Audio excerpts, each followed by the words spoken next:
하나님의 말씀 열왕기하 6장 31절에서 7장 2절의 말씀입니다.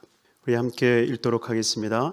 왕이 이르되 사밧의 아들 엘리사의 머리가 오늘 그 몸에 붙어 있으면 하나님이 내게 벌 위에 벌을 내리시리로다 하니라.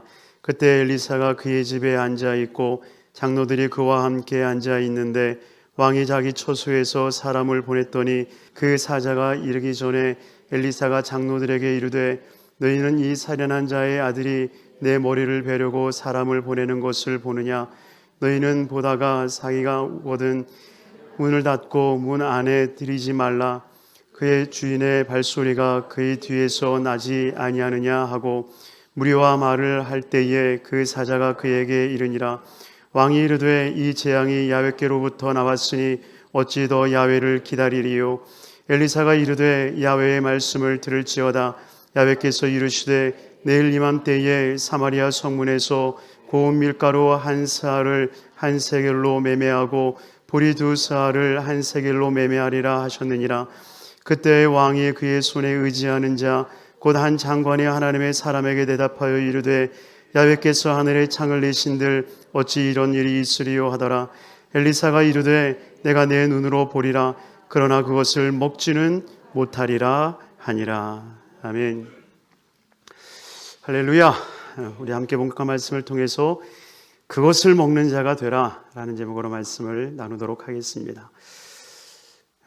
한번 따라 해보시겠습니까? 그것을 먹는 자가 되라. 그것을 먹는 자가 되라. 도대체 그것이 뭔지 오늘 은혜를 나누고자 합니다.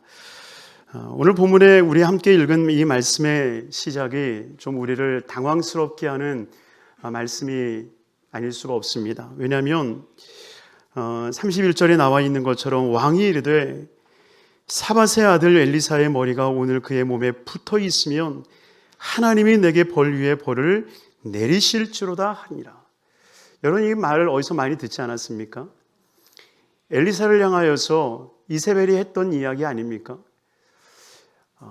왜 이렇게 이스라엘의 왕이 극도의 분노를 통해서 엘리사의 목을 베겠다라고 이렇게 호언장담을 하고 있는가? 왜 이런 일이 생겨나는가? 참 이해할 수 없는 부분이지 않을 수가 없습니다. 왜냐하면 지난 시간에 우리 그 나아만 장군의 이야기를 나누지 않았습니까? 맞죠? 제가 여기서 말씀 전한 거 맞죠?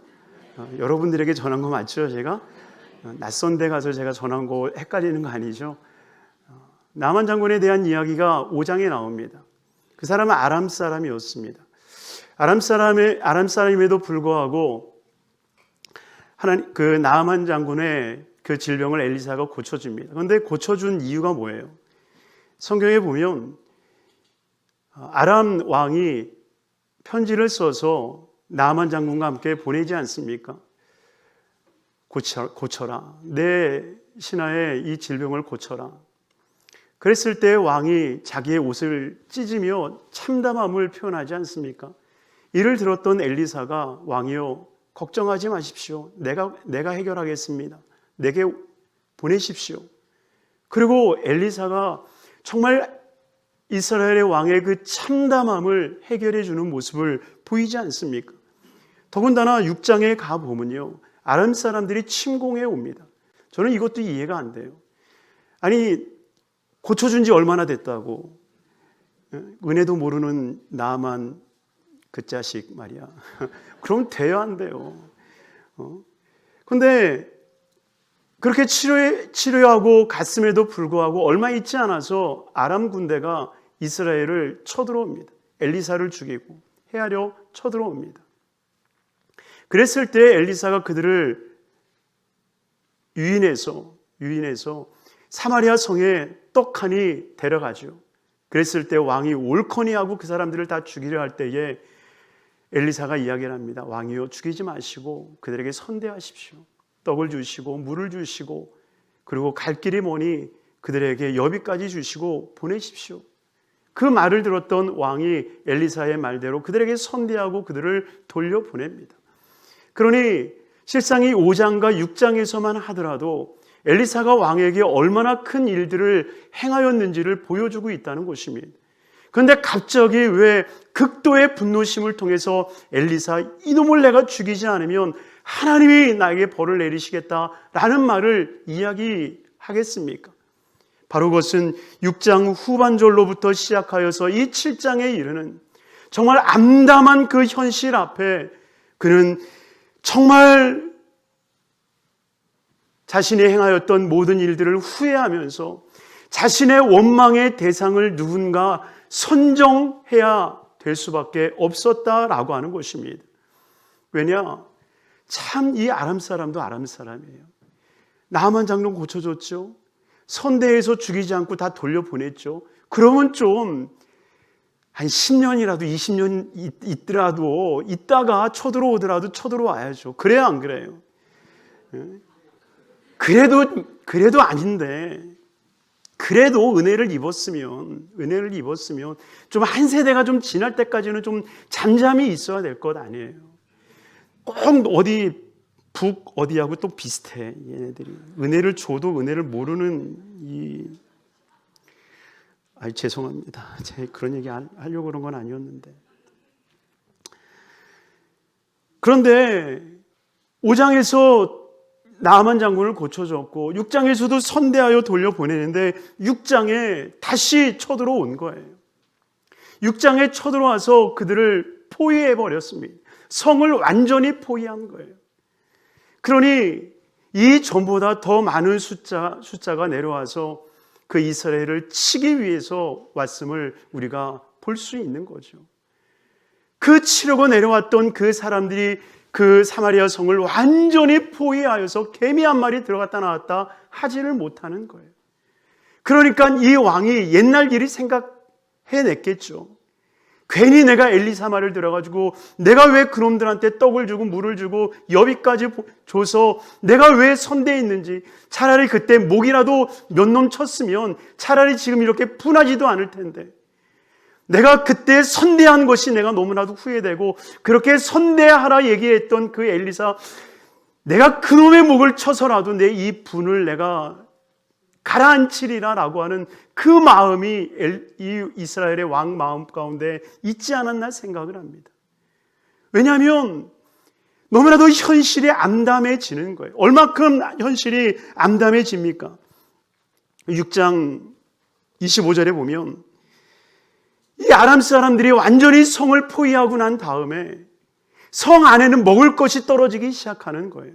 그러니까 먹을 것이 떨어지기 시작하니까 보니까 나귀 머리 하나에 은 80세겔이요 비둘기똥 4분의 1값에 은 5세겔에 팔리기 시작합니다. 여러분 실감이 안 나죠? 나귀 머리 하나에 은 80세겔. 여러분 은 1세겔은 일일 노동자가 4일 동안 일을 해야 받을 수 있는 싹입니다. 그러니까 80세겔이면 48에 32, 320일 동안 일을 해야지만 나귀 머리 하나를 살 수 있는 것이 되었다는 거예요. 그러니 여러분 생각해 보세요. 이게 말이 된다는 소리입니까? 비둘기똥 뭐예요? 이게 비둘기똥 4분의 1값 4분의 1값을 얻기 위해서는 은 5세겔 20일 동안 열심히 일해 봐야 비둘기똥 4분의 1값 얻는 거예요. 그러니 그런 백성들의 모습을 본 이 왕이 얼마나 참담하겠습니까? 더군다나 28절을 보세요. 6장 28절 말씀 한번 같이 한번 읽어볼까요? 또 이르되 무슨 일이냐 하니 여인이 대답하되 이 여인이 내게 이르기를 내 아들을 내놓으라 우리가 오늘 먹고 내일은 내 아들을 먹자 하매. 이스라엘 왕을 향하여서 한 여인이 얘기하는 거예요. 왕이여 나의 한탄을 좀 들어주세요. 도대체 뭐냐? 그랬더니 그 여인이 하는 얘기가 이 여인이 저한테 그랬어요. 오늘은 네 아이를 먹고 내일은 내 아들을 먹자라고 얘기해서 내 자식을 내놓아서 먹었는데 그런데 이번에는 자기 자식은 내놓지 않고 꽁꽁 숨겨놓습니다. 지금 이 얘기를 하고 있는 거거든요. 웃는 분이 계시는데 이거 웃을 일이 아닙니다, 여러분. 얼마나 그 현실이 참담했는지를 보여주고 있다라고 하는 거예요. 그러니 통치자로서 그러한 백성들의 모습, 오늘은 내 아이를 먹고 내일은 너의 아들을 먹자라고 이야기하고 있는 모습, 나귀머리 하나에 은 80세겔에 팔리는 그런 참담한 현실 앞에 이 왕의 분노 게이지는 상승 곡선을 이루기 시작하는 거예요. 그리고 그 분노 게이지는 파괴력의 에너지로 바뀌기 시작하는 거예요. 그러니 누군가에게 원망의 대상을 가져야 되는 거예요. 이것이 자기 때문이 아니라, 이것들이 우리 때문이 아니라 누군가 때문에 되어진 것이다라고 하는 그 원망의 대상을 삼기 시작하더라라고 하는 거예요. 여러분, 실상 우리가 그러지 않습니까?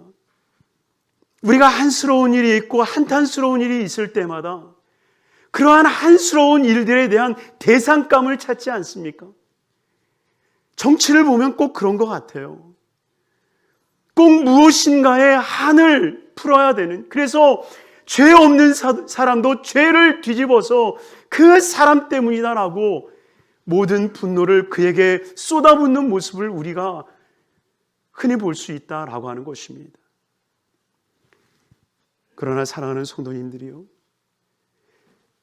어떠한 현실의 암담함이 있다 할지라도 그것에 매몰되지 않기를 바랍니다. 그 현실에 매몰이 되면 정말 우리 안에 파괴적 에너지가 솟아오를 수밖에 없다라고 하는 거예요. 그러니 자기에게 그렇게 선대했던 엘리사였음에도 불구하고 갑자기 엘리사의 목을 쳐서라도 내 한을 풀겠다라고 얘기하는 것 아니겠습니까? 그러니 절대 우리가 어떠한 현실에 암담한 일이 있다 할지라도 매몰당하지 아니하고 정말 오직 하나님의 은혜, 하나님의 그 계획과 섭리 가운데 나아갈 수 있는 우리 모두가 되기를 주의 이름으로 축원합니다. 여러분, 실상 엘리사가 그런 것 아니겠습니까? 엘리사는 그 암담한 현실 앞에서 전혀 무너지는 모습을 보이지가 않아요. 6장 마지막에는 자기들과 함께했던 장로들에게 뭐라고 얘기합니까? 나를 죽이려고 오고 있는 사람들이 있다라고까지 얘기하지 않습니까? 정말 엘리사는 모든 것을 예지하는 사람이었어요. 그래서 자기를 죽이기 위해서 이스라엘의 왕이 사람들을 보냈고 그 사람들이 점점 내게 가까이 오고 있다라는 것을 그는 알고 있었다는 것입니다. 그럼에도 불구하고 불안해하거나 초조해하거나 근심하거나 도망치거나 아니면 자기를 감추는 일이 결코 오늘 본문에 드러나지 않더라라고 하는 것입니다. 왜 그럴까요? 왜 그럴까요? 바로 그것은 엘리사는 이 일의 결말을 알기 때문에 그렇습니다. 여러분, 우리 믿는 사람들이요, 정말 이 암담한 현실 앞에서 태어날 수 있는 것 한 가지는 우리가 이 삶의 결말을 안다면 우리는 능히 견딜 수 있다라고 하는 거예요.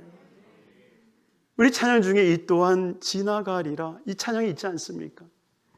여러분, 역사 속에서 암담한 현실이 지나가지 않은 일이 결단코 없었다라고 하는 거예요. 세상이 멸망할 것 같은 그런 암담한 현실이 있었다 할지라도요, 그 모든 암담한 것들이 다 지나가더라라고 하는 것입니다. 어쩌면 이 사회에 있는 이 암담한 일들도 반드시 지나가게 될 줄로 믿습니다. 이것은 성경적 예언이 아니라 할지라도 반드시 역사적 예지를 통해서 우리가 분명히 알 수 있다라고 하는 것입니다. 그러나 너무나도 암담하게, 너무나도 이 현실이 우리를 윽박지르기 때문에 우리가 견디지 못하고 그거에 매몰되어지며 그거에 짓눌려서 오히려 내 안에서의 분노심이 일어나고 그 에너지가 발산될 때가 얼마나 많이 있습니까? 그러나 엘리야처럼 정말 이 일의 결말을 알 수 있는, 오직 하나님께서 주시는 이 말씀의 은혜를 통해서, 복음의 은혜를 통해서 그 말씀의 결말을 알 수 있는 저와 여러분들이 되기를 주님의 이름으로 축원합니다. 복음을 통해서 우리에게 주시는 결말이 뭐예요? 우리는 반드시 승리한다는 겁니다. 요한계시록 7교회를 통하여서 주신 메시지가 무엇입니까? 승리하라고 말씀하십니다. 그런데 승리하라라고 하는 것은요, 반드시 복음을 들고 있는 모든 이들에게 주시는 하나님의 축복이라는 것입니다. 믿습니까? 엘리사는 그 삶의 결말을 알고 있었기에 오늘 본문에서 이렇게 말씀을 하고 있습니다. 본문 말씀 7장 1절 말씀 우리 한번 읽도록 하겠습니다. 엘리사가 이르되 야훼의 말씀을 들을지어다. 야훼께서 이르되 내일 이맘때에 사마리아 성문에 고운 밀가루 한 스아를 한 세겔로 매매하고 보리 두 스아를 한 세겔로 매매하리라 하셨느니라. 여러분, 엘리사는 아는 거예요.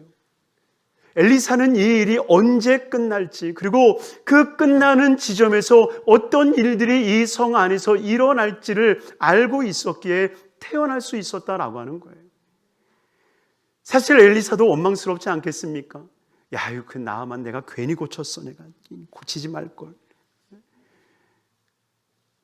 내가 괜히 이스라엘 왕한테 선대하자고 그래가지고 괜히 선대해서 보냈더니 하나가 열이 돼서 이 성을 둘러싸고 우리를 이렇게 못 살게 구니 차라리 그때 진멸시킬걸.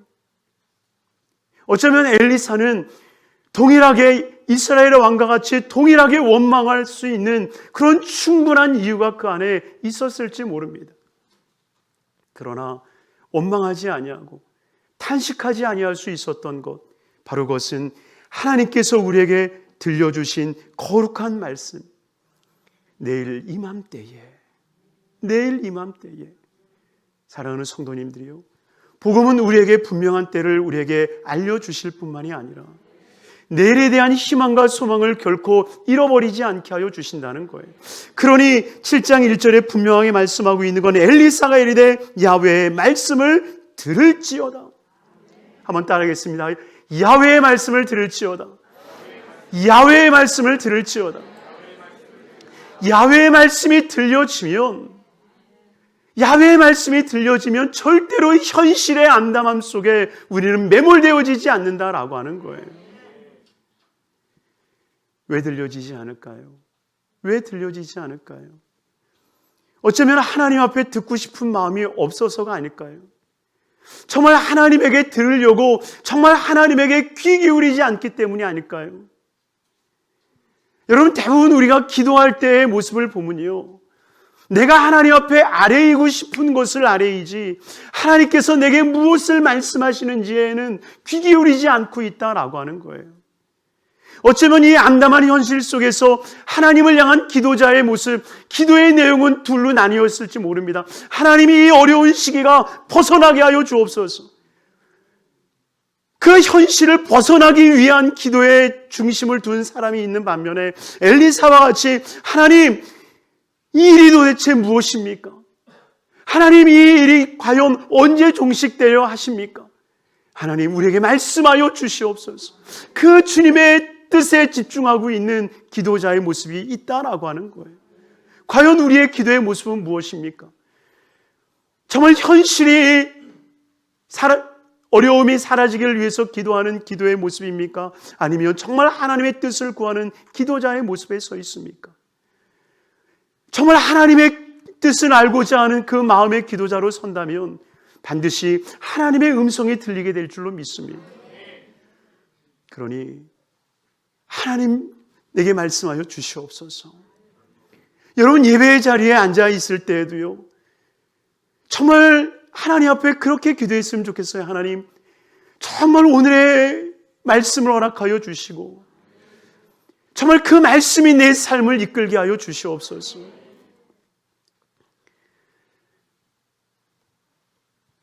그리고 하나님께서 내게 말씀하실 때를 언제 말씀하실까 주목했으면 좋겠어요.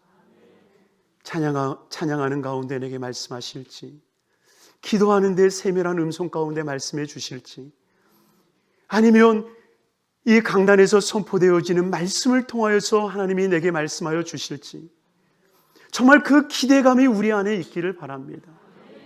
엘리사는 이야기하는 거예요. 야훼의 말씀을 들을지어다. 여러분, 이 말 속에는 어떤 의미가 담겨져 있겠어요? 제발 현실에서 하나님을 보는, 현실에 매여 있는 그 시각에서 하나님을 바라볼 수 있는 시각으로 바꿔줘야 된다라고 얘기하는 건 아니겠습니까? 그러니 정말 우리는 하나님의 말씀을 듣기를 소망하고 하나님 말씀에 매이기를 소망하는 저와 여러분들이 되기를 주님의 이름으로 축원합니다. 그런데 그 말을 들었던 장관이 뭐라고 이야기를 합니까? 7장 2절 말씀입니다. 7장 2절 같이 읽겠습니다. 그때 왕이 그의 손에 의지하는 자 곧 한 장관이 하나님의 사람에게 대답하여 이르되 야훼께서 하늘의 창을 내신들 어찌 이런 일이 있으리요 하더라. 엘리사가 이르되 내가 내 눈으로 보리라. 그러나 그것을 먹지는 못하리라 아니라. 여러분, 이 장관이 하는 얘기를 들어보세요. 이스라엘의 왕이 보낸 장관, 엘리사의 목을 치기 위해서 왔던 이 장관이 엘리사의 말이 아니죠. 하나님께서 엘리사를 통해서 그 민족에게 주셨던 말씀, 내일 이맘때가 되면 회복이 될 것이다 라고 하는 하나님의 말씀을 들었던 그 장관이 한다는 소리가 무엇입니까? 야훼께서 하늘의 창을 내신들 어찌 이런 일이 있을 수 있냐? 여러분, 이게 말이 된다는 소리입니까? 소위 정말 하나님을 믿고 하나님을 섬기는 그 이스라엘, 그리고 하나님을 섬기는 이스라엘의 왕이 총애하는 그 장관이 하나님이 하늘의 창을 여신즉 이런 일이 어찌 일어날 수 있습니까? 사랑하는 성도님들이요, 하나님이 창을 내시면 못하실 일이 무엇이 있겠습니까? 예수님께서는 베드로를 향해서 우리에게 분명히 말씀하지 않습니까? 너희가 땅에서 메고 땅에서 풀면 하늘에서도 메이고 하늘에서도 풀리리라. 하늘에서 풀리면 하나님의 역사는 일어나기 시작하는 거예요. 다니엘이 하나님을 향하여 작정하여 기도할 때 하나님은 기쁨의 소식을 그에게 이미 전하였고, 그 소식이 전달되었을 때 다니엘은 기쁨으로 하나님 앞에 베옷을 입고 통회하며 하나님 앞에 기도하는 모습을 우리가 볼 수 있지 않습니까? 그런데 그가 왜 야훼께서 창을 내신들 이런 일이 있을 수 있겠냐라는 말을 감히 그 엘리사 앞에 할 수 있었을까요? 저는 오늘 이 말씀을 묵상하면서 대조되어지는 두 그룹의 사람들을 볼 수 있었어요. 6장 32절을 보겠습니다. 6장 32절 말씀 같이 읽도록 하겠습니다. 그때 엘리사가 그의 집에 앉아 있고 장로들이 그와 함께 앉아 있는데 왕이 자기 처소에서 사람들을 보냈더니 그 사자가 이르기 전에. 아멘. 여기까지만요. 그때 엘리사가 그의 집에 앉아 있고 장로들이 그와 함께 앉아 있는데, 지금 엘리사와 함께하는 장로 그룹이 있습니다. 여러분, 엘리사와 함께 있는 이 장로들의 그룹은 어떤 그룹이라고 생각합니까? 저는 그렇게 확신이 들어요. 정말 이 엘리사와 함께 있던 이 장로들은 하나님을 바라보고, 하나님이요, 이 일이 언제 끝나겠습니까? 하나님이요, 이 일이 도대체 왜 일어난 일입니까? 하나님, 우리가 이 일 앞에 어찌 해야 되겠습니까? 정말 하나님 앞에 간절함으로 기도하며 하나님의 뜻을 구한 무리들이 아니었겠습니까? 그런데 이에 반해서 그 장관에 대한 이야기는 7장 2절에 이렇게 말씀하고 있는 거예요. 그때 왕이 그의 손에 의지하는 자 곧 한 장관이 하나님의 사람에게 대답하여 이르되. 이 장관은 누구와 함께하는 사람이라고 이야기를 합니까? 이스라엘의 왕과 함께하는 사람이었다고 얘기합니다. 그러니 이스라엘의 왕이 어떤 사람이었습니까? 이스라엘의 왕은 이 모든 것이 엘리사 때문이다라고 하면서 원망의 대상을 두고 그의 목을 베겠다라고 작정했던 사람이라는 거예요. 그러니 분노로 가득 차고 분노의 게이지가 높아지는 그 왕과 함께 했던 그 장관이 보고 들었던 것이 분노요, 보고 들었던 것이 원망이요, 보고 들었던 것이 엘리사 때문인데 엘리사의 말이 하나님의 말씀으로 들릴 수 있겠습니까? 결단코 들릴 수가 없는 거죠. 그러니 그 앞에 이야기를 하는 거예요. 하나님의 하늘을 여신들 이것이 되겠습니까? 어제 신문을 보다가 한 서울대 교수가 쓴 글을 읽었습니다. 보신 분들도 계실 텐데 그 서울대 교수가 분명히 우리나라에 이 코로나19 환자들은 급격히 줄었다라고 이야기를 합니다. 여러분 사실 그렇지 않나요? 맨 처음에는 소수의 사람이 있다가 점점 하더니 물론 신천지 때문이기는 하지만 하루에 몇백 몇천 명씩 막 불어나고 그래서 막 위기다 하면서 지냈던 시절이 있잖아요. 그런데 그 몇천 명에서 점점 줄면서 500명이 됐을 때 여러분 혹시 기억나십니까? 드디어 500명으로 줄었다. 그런데 지금은 100명 이하로 떨어졌어요. 물론 다시 100 올랐다고는 하는데, 근데 그 서울대 교수가 한 얘기는 그거예요. 분명히 그때와 더불어서는 분명히 급격하게 준 것은 사실인데 우리의 일상생활을 보면 반도 회복이 되지 않고 있다라고 하는 거예요.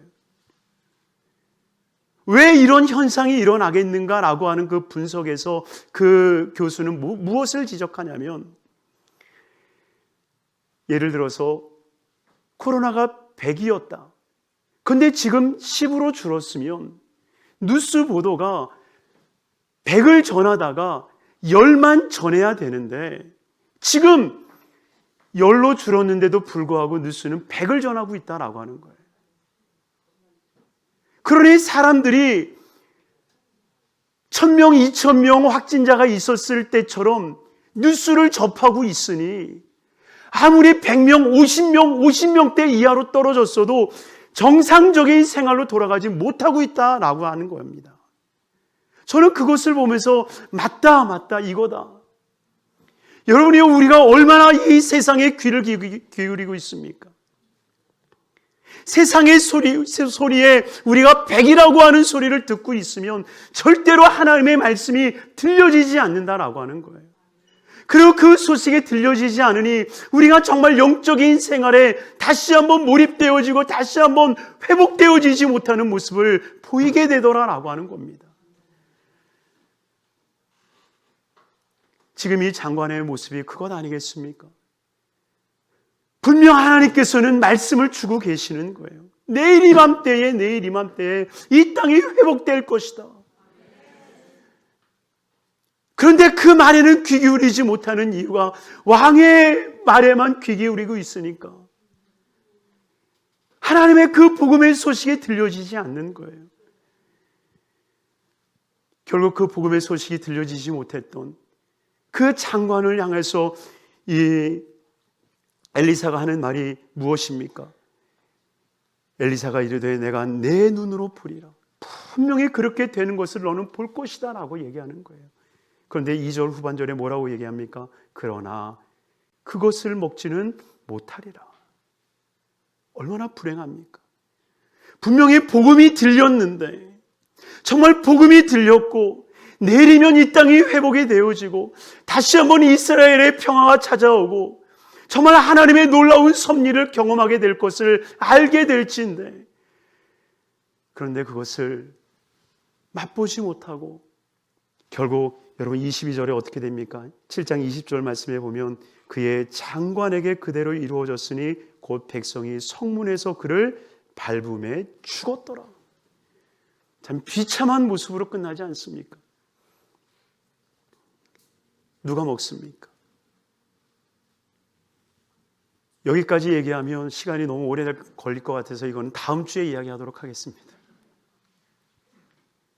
그런데 이 7장 후반절의 이야기를 보면요, 결국 4명의 문둥병자들이 엘리사가 이야기했던 그 놀라운 사건을 가장 먼저 접하게 됩니다. 바로 이것이 누구에게 복음이 전해지고 누가 복음을 경험하며 또한 그 복음을 누가 전할 수 있는지에 대한 이야기를 바로 이 나병 환자들을 통해서 이야기를 하고 있는 겁니다. 이 부분은 우리 다음 시간에 나누는 것으로 하고요. 어찌하든지 간에 오늘 이 본문을 통해서 우리에게 전하시는 주님의 말씀이 무엇입니까? 정말 참담한 이 현실과 그리고 들려오는 그 세상의 말에 귀 기울이지 말라는 거예요. 정말 복음의 소식이 우리에게 이미 들려졌고 그 복음의 소식이 우리를 완전히 사로잡을 수 있도록 하라는 것입니다. 바로 그 복음의 소식만이 우리를 살리는 거예요. 세상의 암담한 소리들은 우리를 짓누르기만 하지 결코 우리를 살리는 것이 아닙니다. 그러니 복음에 귀 기울이시기를 바랍니다. 복음에 여러분들의 삶을 걸기를 주님의 이름으로 축원합니다. 오직 우리의 삶을 하나님 말씀에 걸 수 있는 것은 현실이 아닌 주의 말씀이 보이게 되는 것입니다. 베드로를 향해서 깊은 데로 가서 그물을 던져라. 여러분이 그 말씀을 지킬 수 있었던 이유가 무엇이겠습니까? 밤이 새도록 그 그물을 던져도 잡히지 않았던 그 일들이 잊혀져야 되는 거예요. 그 힘든 일들이 아무것도 아닌 것처럼 느껴질 수 있어야 된다고 하는 거예요. 그 힘듦이 지금도 느껴지면 여러분 갈 수 있겠습니까? 우리는 정말 그리스도의 말씀으로 다시 한번 우리의 마음과 우리의 생각과 삶이 정화되어야 될 줄로 믿습니다. 정말 그 말씀이 우리의 삶을 정화시킬 때에 삶에 우리가 매몰되는 게 아니라 삶을 이겨내고 또한 이 세상을 밟고 일어서서 하나님의 거룩한 나라를 이루는 복된 삶이 될 줄로 믿습니다.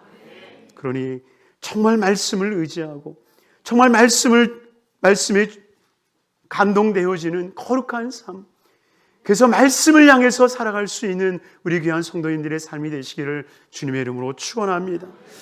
우리 기도할 텐데요, 우리 전능하신 나의 주 하나님은 능치 못하실 일 전혀 없네. 우리의 모든 간구, 우리의 모든 생각, 우리의 모든 꿈과 소망 하나님께서 역사하여 주실 것을 우리 찬양하면서 정말 하나님 말씀에 의지하여지고 하나님 말씀에 붙들릴 수 있는 거룩한 삶이 되게 하여 주옵소서. 우리 찬양하고 기도하겠습니다. 아버지 하나님이여, 성령 하나님께서 역사하여 주옵시고 하나님의 크신 은혜와 온종으로 충만케 하여 주옵소서. 하나님의 성령의 역사가 우리 모든 심령들 가운데 있기를 원합니다. 아버지 하나님의 세상의 소리에 우리가 귀 기울이지 아니하게 하여 주옵시고 우리 하나님의 말씀에 귀 기울이게 하여 주옵소서. 아버지 하나님의 세상에 속된 일들로 아버지 하나님이여 이야기에 있는 곳에 우리가 머물지 않게 하여 주시옵시며 오직 하나님의 거룩한 말씀 안에 우리가 거하게 하여 주옵소서. 기도하는 자리에 있게 하여 주옵소서. 아버지의 말씀을 나누는 자리에 있게 하여 주옵소서. 예배하는 자리에 있게 하여 주옵소서. 그곳에서 하나님의 말씀에 귀를 기울이게 하여 주옵소서. 세상에 귀 기울이지 아니하게 하여 주옵시며 온전히 하나님의 은혜를 바라볼 수 있도록 주님 역사하여 주시옵소서. 아버지 하나님, 우리 성도님들 가운데 병든 성도님들이 있습니까? 아버지 하나님, 머리부터 발끝까지 깨끗함을 얻게 하여 주시옵소서. 예수 이름으로 치료함받을 치어다, 치료함받을 치어다, 강건하게 될 치어다, 강건함을 입을 치어다, 회복이 있을 치어다. 아버지 하나님, 마음에 소원하고 기도하는 것 응답하여 주시옵시고 예수 믿는 증거만 하시게 하여 주옵시며 하나님의 크신 은혜로 충만케 되게 하여 주시옵소서. 또한 아버지 하나님, 우리 애들 수목금 성북교회가 복된 교회가 되기를 원합니다. 하나님의 뜻이 있는 교회가 되기를 원합니다. 하나님의 역사대로 이루어지는 교회가 되기를 원합니다. 하나님 역사하여 주옵소서. 하나님 역사하여 주옵소서. 정말 하나님의 영광을 바라보며 하나님의 뜻을 구하는 거룩한 교회가 되게 하여 주옵소서. 예수 그리스도 이름 받들어 축복하고 기도드리옵나이다. 아멘.